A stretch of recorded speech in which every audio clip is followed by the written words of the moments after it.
So I asked James what exercise I should demo for you guys, and he said anything with the band. He's like, it's super convenient, it's inexpensive.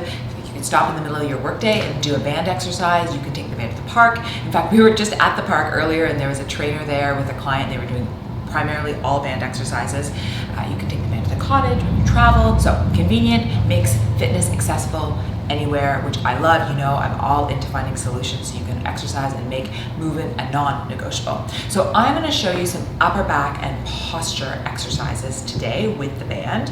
I think I'm going to show you 4 exercises. For all of them, really focus on engaging your core and controlling the band. So let's start with your rotator cuff exercise. This is fantastic if you do any throwing sports like baseball. I'm wearing my Blue Jays shirt in honor of this exercise and my love of softball. In COVID, James is trying to teach me to be a softball player, and I think I'm getting a little bit better, so it's fun. So arms are at 90 degrees. First, you're going to suction the top of your arm bone back, and with that back, you're going to pull your hands wide. Now, really watch that you don't pull with your hands. Instead, you're initiating through back here. So your rotators are on your shoulder blade, basically. There's 4 of them, 3 on the back and 1 on the front, and they come through your shoulder socket through here. So you're initiating the motion with those muscles. You're exhaling, and then you're controlling back. The biggest thing that people do wrong with this is taking it from your hands and going too quickly. Then you're gonna do a pulling of the sword. You're gonna hold one arm in an isometric rotator cuff exercise, which means that arm from the back is just being held strong. And then you're gonna turn your other palm down. You're gonna pull the sword, flip the arm, and then from your shoulder blade, push the band out. And then your shoulder blade comes back in, and you release. Okay, so it's very easy to do it from here and from your hand. But you want to think of the shoulder blade at the back. As I press out, the blade is what's called upwardly rotating, so it's turning up. And then as I come back in, it's downwardly rotating.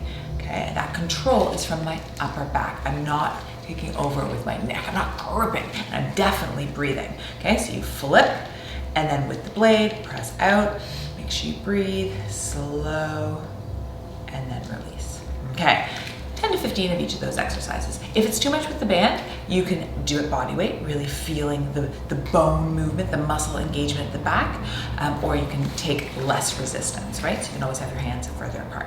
Now we're gonna try a reverse fly. So this is more middle traps, the middle of the shoulder blade, rhomboids, and you wanna think like cracking a walnut as you pull your hands back. Again, not with your hands, you're initiating the pull with your upper back, and you're doing it without arching your back, keeping your ribs knitted, and while you breathe. So slowly back. I love 1 set of 10 of these exercises in the middle of a workday. If I'm very stressed, I just grab the band. I'm like, okay, let's de-stress with movement.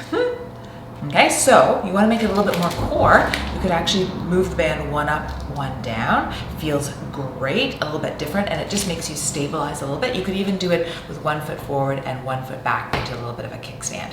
Again, getting more of a core element, a little bit more functional. So if you play a sport, that can be a nice option.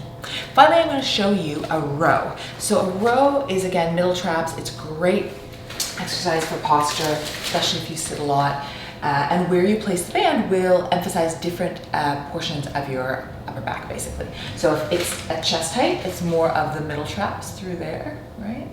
If I move it up, it's more, I'm pulling down with my lower traps. So down through here, which most of us actually need to get our lower traps a little bit stronger. So I would definitely suggest going a little bit higher for at least 1 of your sets. So for all of the exercises, you could do 3 sets of sort of 10 to 15 reps. If you're doing it as a workout, do all of them together. Or, as I said, throw 1 set of 10 into your day just to feel better, a little bit of pep in your step and make you stand a little bit taller. Plus, it's just nice to take a break for a moment from whatever you're doing. So enjoy and send me any questions or comments in the comment section.